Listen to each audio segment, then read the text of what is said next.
Olá, meu nome é Alexandre Gigante, eu sou psiquiatra e eu vou dar aula hoje de estabilizadores do humor. Essa aula é a quarta aula do curso Psicofarmacologia dos Transtornos de Humor, do mestrado em Ciências da Saúde da UnoOeste.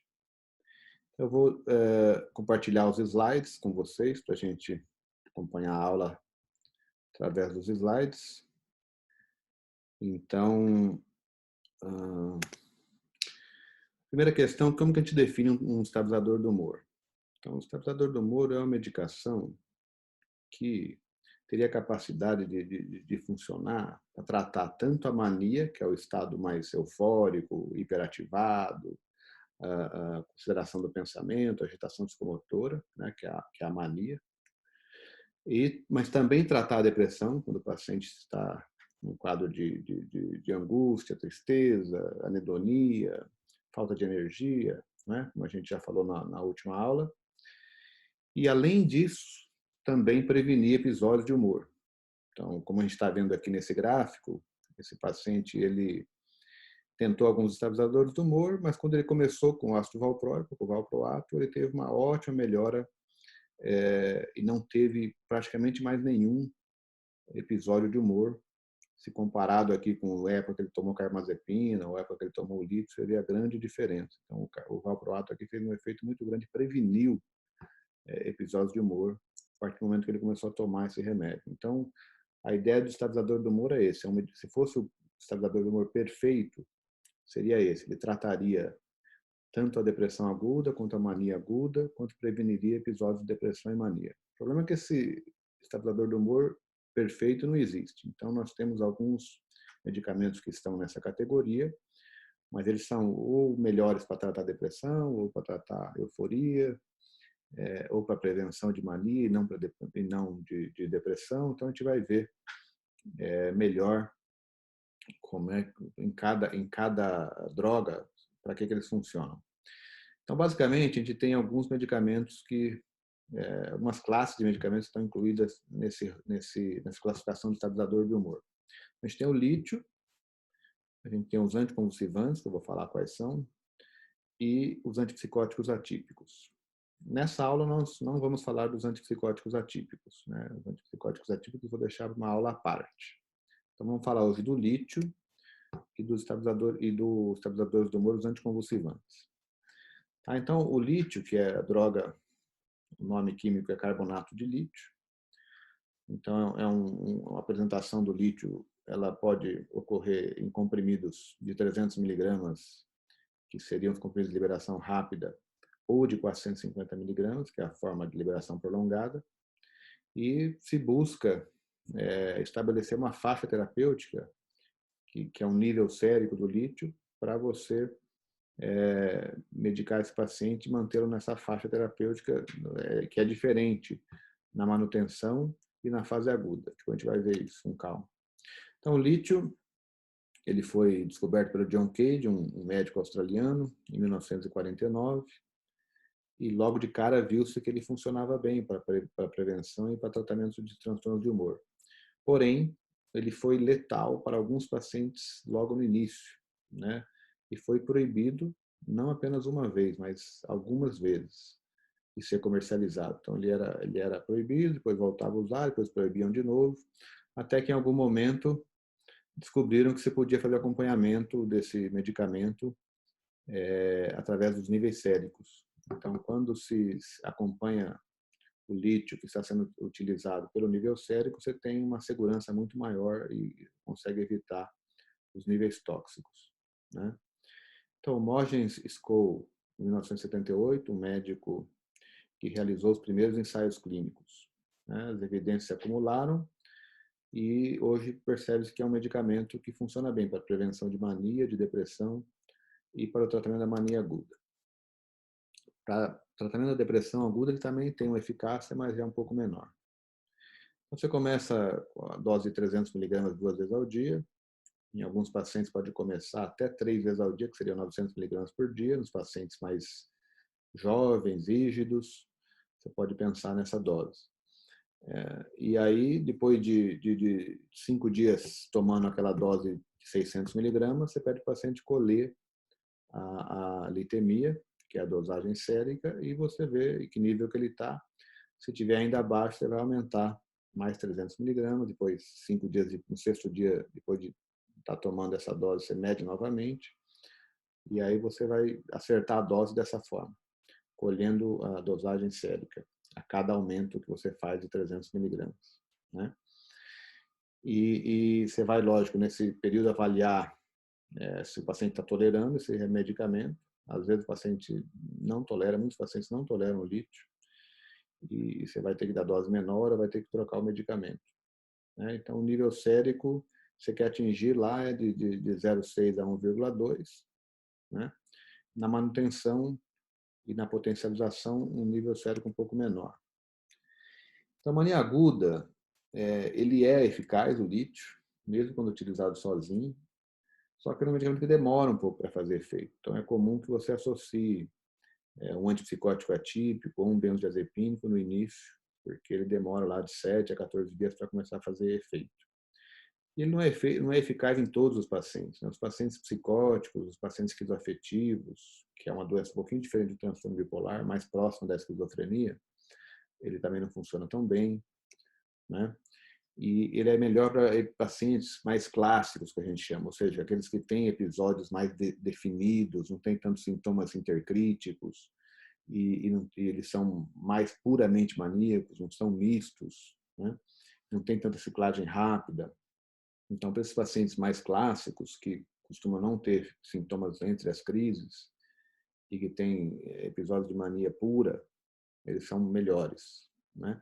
E o lítio tem uma coisa interessante, que ele é eficaz na prevenção do suicídio, né? Então, independente do transtorno de humor, ele tem um efeito para prevenção de suicídio. Então, a gente tem usado não só para paciente bipolar, mas paciente com depressão maior, unipolar, que tem risco de suicídio, a associação do lítio, né? Então, ele é indicado para depressão bipolar, apesar de para a depressão aguda ele não ser tão eficaz como para a mania e para a prevenção. Ele é indicado também nos casos que têm depressão recorrente e não são bipolares. E ele é indicado para potencialização do antidepressivo. Então, alguns pacientes unipolares estão tomando antidepressivo e o paciente teve uma melhora parcial, você pode associar o lítio e ele vai funcionar como potencializador. Então, como eu disse, o lítio ele é muito bom para tratamento de mania aguda, apesar de ele demorar um pouco mais para fazer efeito, mas ele é normalmente eficaz e como eu disse, melhor para os quadros mais clássicos, aqueles onde existem sintomas mistos, ele já não é tão eficaz. E ele é bom para prevenção da mania, talvez seja a melhor indicação de uso do lítio. E ele também funciona para prevenção de depressão e um pouco menos para tratamento da depressão aguda, né? Os efeitos farmacológicos, ou seja, a fisiopatologia, como o mecanismo de ação do lítio não está tão estabelecido, né? Ele tem uma farmacologia extremamente complexa. Vários trabalhos mostrando o efeito lítio em diversas áreas do mecanismo celular. Por exemplo, ele atua na GSK3-beta, que é uma enzima intracelular, né? E muda as cascatas intracelulares por inibição dessa enzima, né? Ele atua no sistema fosfatidil-inositol, também um achado clássico já, inibindo enzimas como o inositol, né? Ele ajusta a sinalização por efeito em segundos mensageiros. Então, ele não é um medicamento de fácil entendimento em relação ao seu mecanismo de ação. Ainda está se investigando qual seria, talvez, o efeito principal do lítio, não se sabe. Tem efeitos laterais razoáveis, né? Tem paciente que toma muito bem, não tem grandes problemas, e outros que têm muitos efeitos. Então, os tremores são efeitos que os pacientes costumam queixar. Poliúria, polidípsia, ganho de peso, retardo cognitivo, hipotireoidismo, afeta a função renal, pode causar acne e problemas de memória. Então, os tremores são principalmente nas extremidades das mãos, né? eles são intencionais, ou seja, a hora que você vai pegar alguma coisa, ele costuma ser pior. Piora com a cafeína. Ele é um pouco mais rápido que o tremor do Parkinson, não dá para diferenciar clinicamente por aí. Afeta a caligrafia, então os pacientes se queixam, não estão conseguindo assinar, que a letra piorou, né? E melhora com a redução da dosagem. E pode responder ao propanolol. Muitas vezes a gente associa o propanolol para diminuir o tremor. Atividade mental em alguns pacientes pode se queixar de lentificação, de esquecimento, de queixa de memória. Ele pode causar um pouco de sonolência e fadiga. Isso também melhora com a redução da dose. Pode afetar a tireoide em 20% dos pacientes, principalmente nas mulheres. Então, você tem que acompanhar, pedir o TSH no começo do tratamento, depois cada 6 meses, para a gente ver se está tendo alguma alteração. Né? Pode ser subclínico, pode ser um hipotireoidismo clínico. E pode causar poliúria, né? Com polidípsia, e em 20 a 40% dos pacientes. Se for uma coisa leve, dá para o paciente levando e administrar. Mas pode ser algo mais forte, chegando a causar um diabetes insípido, e que o paciente chega a ter um volume de urina de 8 litros por dia. Né? Isso ocorre devido a uma resistência ao hormônio antidiurético. E vai ocorrer uma redução na reabsorção dos líquidos pelos túbulos distais do rim. Então, ele afeta a capacidade dos túbulos distais do rim de reabsorver líquidos por uma resistência ao hormônio antidiurético. Né? E se isso durar muitos anos, isso vai ser irreversível. Então, você tem que acompanhar, perguntar para o paciente ativamente se isso está ocorrendo. Se estiver ocorrendo, você pode diminuir a dose, você pode tentar, se for necessário, suspender o lítio. E alguns medicamentos podem ser utilizados com a milorida ou a hidroclorotiazida para minimizar esse efeito. Né? E uma porcentagem bastante menor,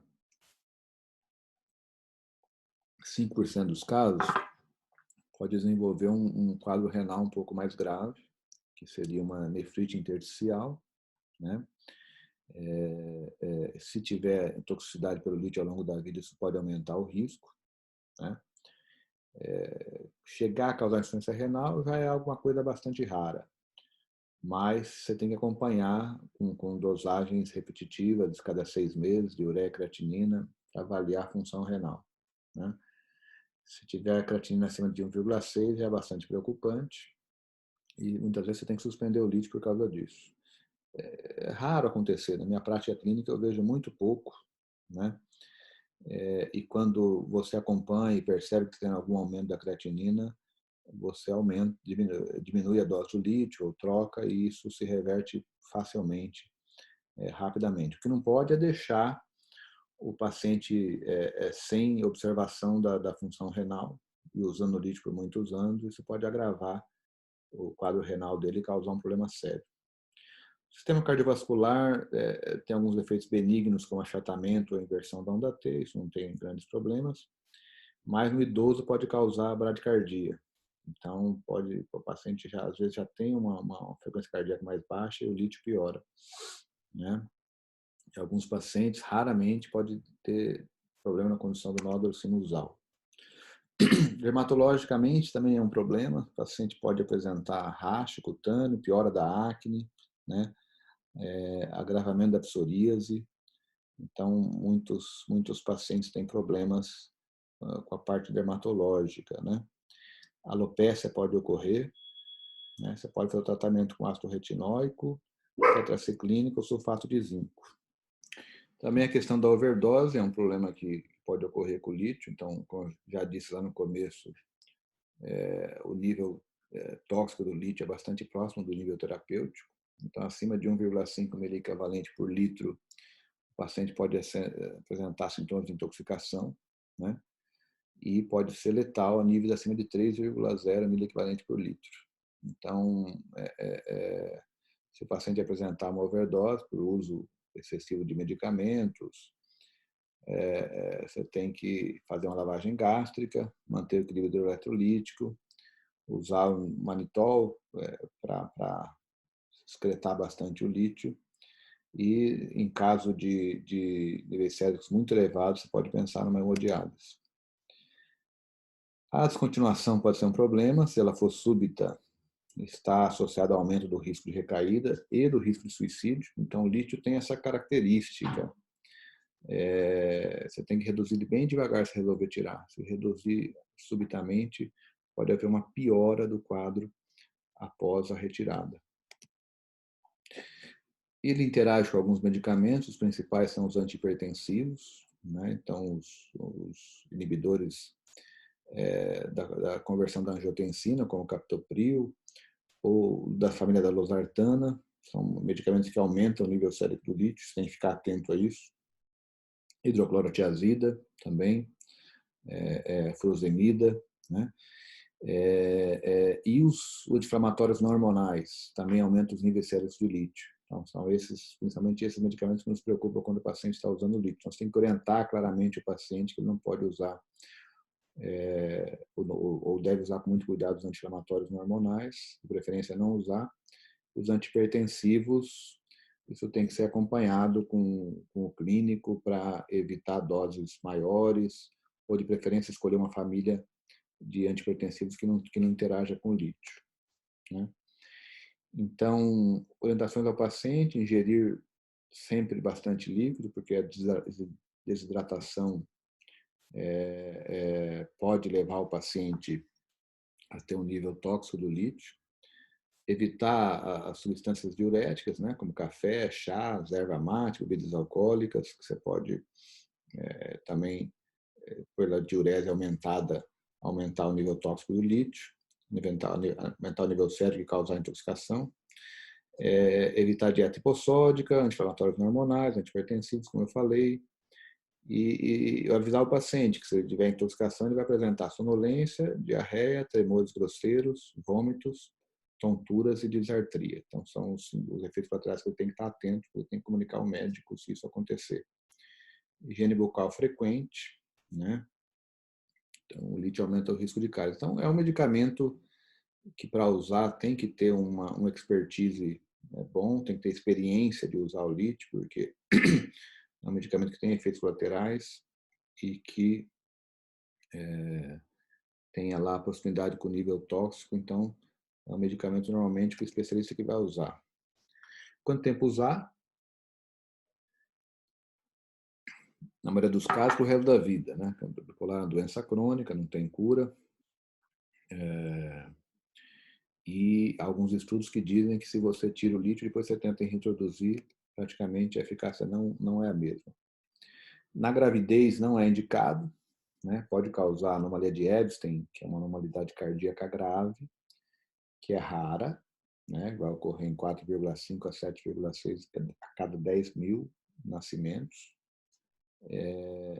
Mas o risco, se você contar teratogenicidade geral, ele pode ser de 12 a 3 vezes maior do que a população geral. Então, de preferência, quando o paciente bipolar quer engravidar, a mulher, ela tem que planejar essa gravidez, tem que estar numa fase que ela está estável do quadro dela. Esse lítio vai ser retirado lentamente para não ter problemas, né, como eu já falei antes. E,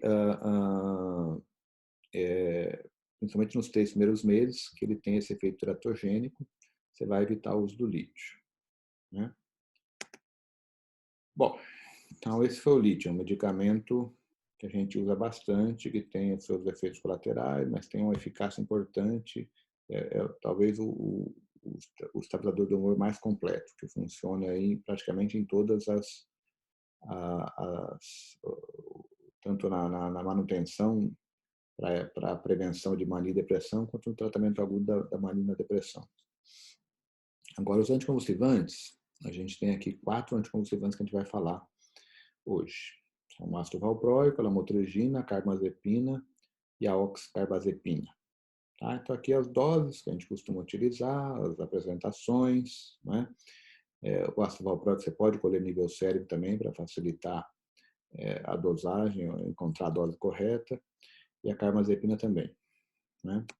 Então, o ácido valproico, ele foi primeiro produzido como ácido valproico, mas uma substância muito ácida, atacava muito o estômago, passou-se a produzir o sal, que é o valproato de sódio, que é um pouco mais protetivo para o estômago, e depois de um tempo passou-se a produzir a associação de ácido valproico mais valproato de sódio, que é o divalproato de sódio, né?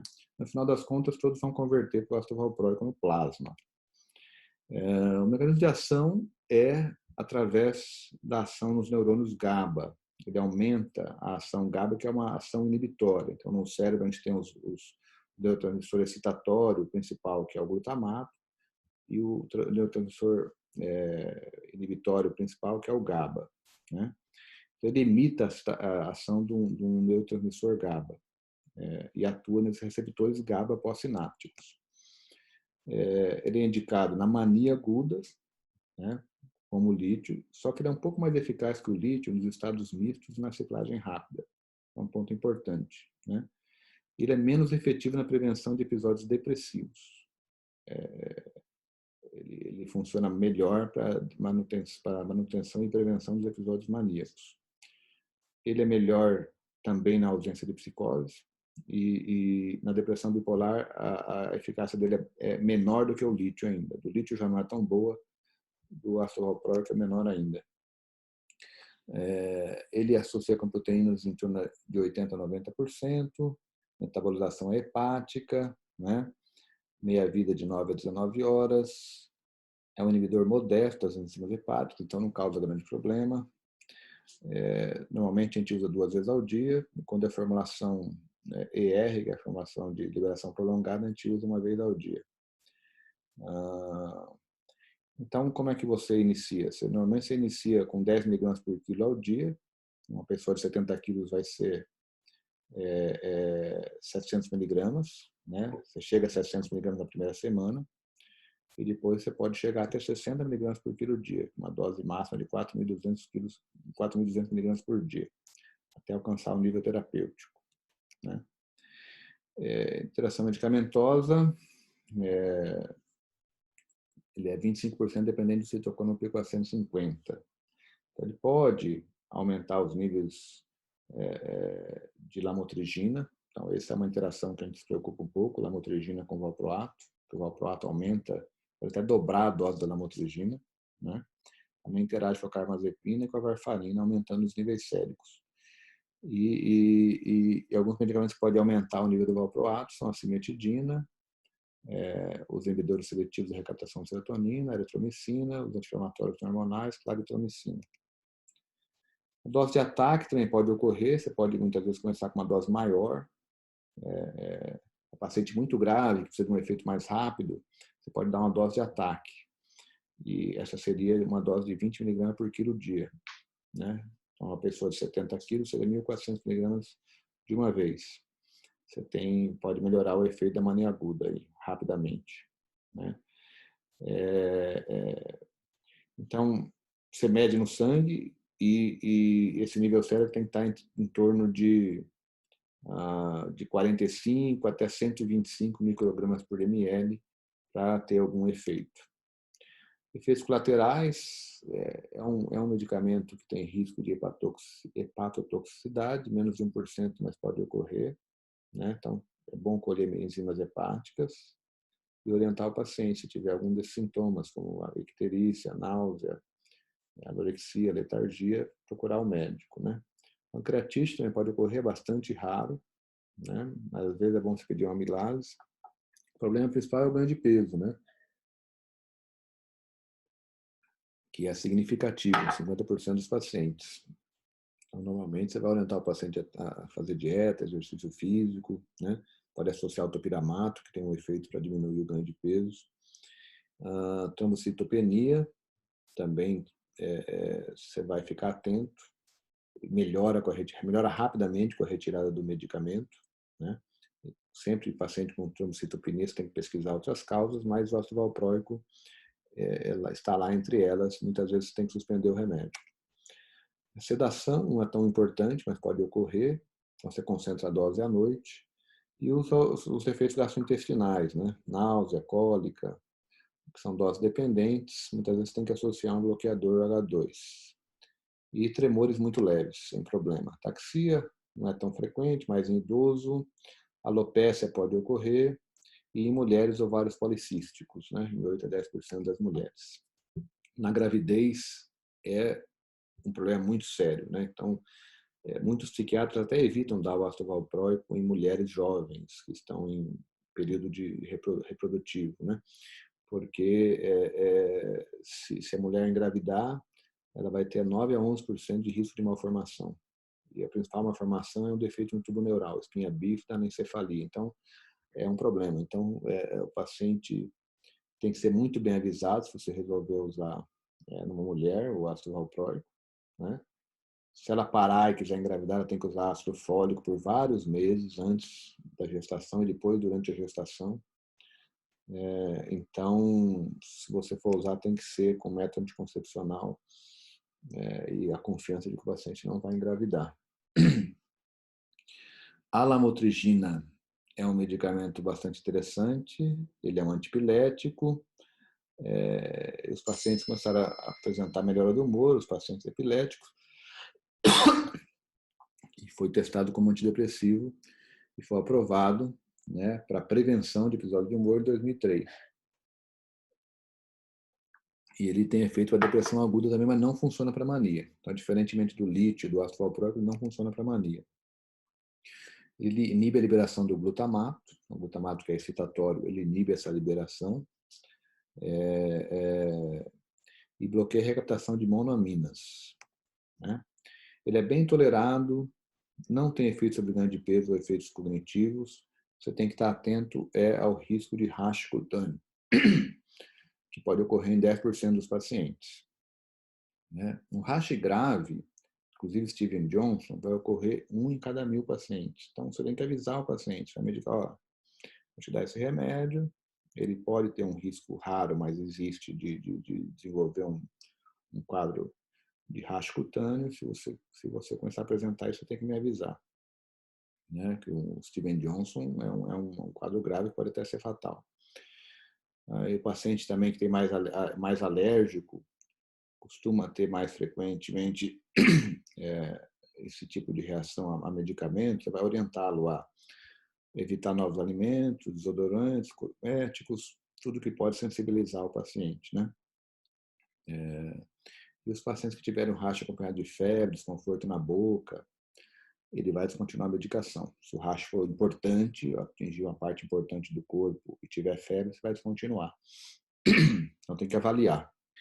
Também pode acontecer tontura, cefaleia, visão dupla, mas via de regra, o medicamento é muito fácil de utilizar, com poucos efeitos colaterais, né? A questão é que você tem que começar com doses baixas, 25 mg por dia, né? E aumentar por 2 semanas. Você fica nessa dose e você quer chegar a 200 mg, vai aumentar depois 25 a 50 mg a cada semana. Então, é um remédio que demora para ser titulado, e isso às vezes é um fator negativo. O paciente precisa de uma melhora rápida e você demora muito para iniciar o remédio, para justamente evitar o rash cutâneo, né? Se começa com uma dose mais alta ou aumenta de forma mais acelerada, o paciente tem mais risco de desenvolver esse rash cutâneo, né?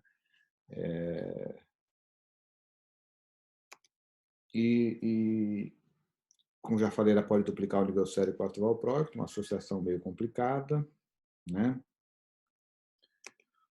E o uso da gravidez, ele é categoria C do FDA, então não é também indicado, apesar de que em casos extremos com custo-benefício você pode avaliar a necessidade.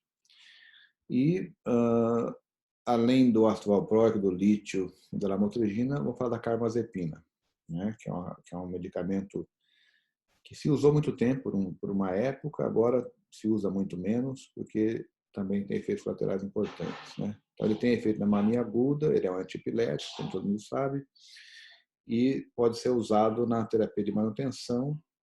Na depressão bipolar praticamente não tem efeito.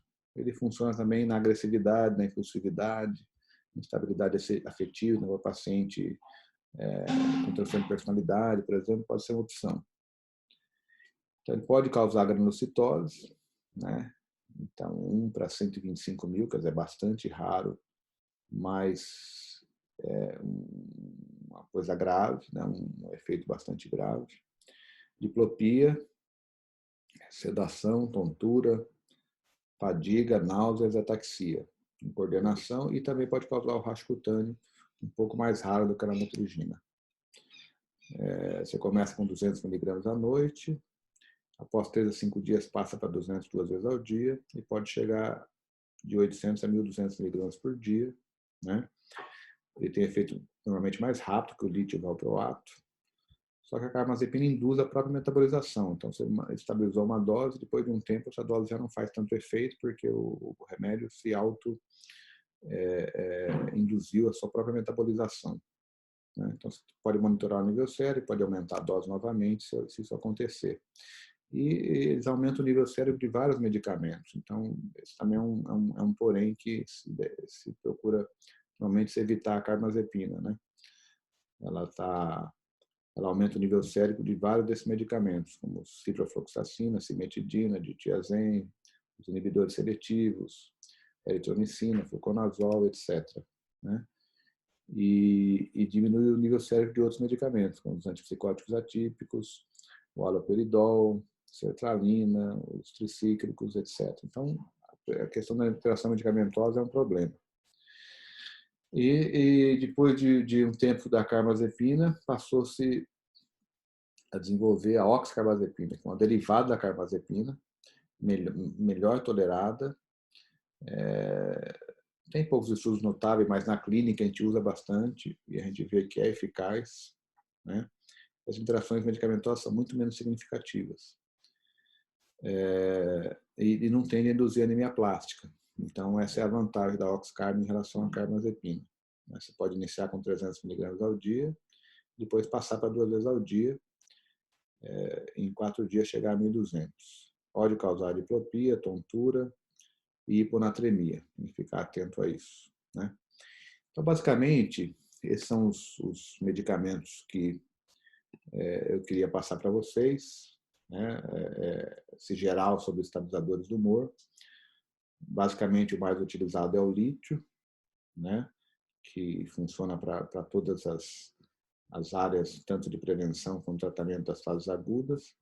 O ácido valproico a gente costuma dar mais para pacientes que não são tão clássicos e têm quadros mistos, quadro de ciclagem rápida, e é um pouco melhor para quando o paciente tem ansiedade associada. Né? E a lamotrigina como um antidepressivo, um medicamento que não é antidepressivo, mas faz um efeito antidepressivo. Você usa para prevenção de depressão e para tratar a depressão. A carbamazepina é pouco utilizada e a oxcarbazepina a gente usa quando o paciente não respondeu ao lítio ou ao ácido valproico. Né? Então, um geral sobre estabilizadores do humor.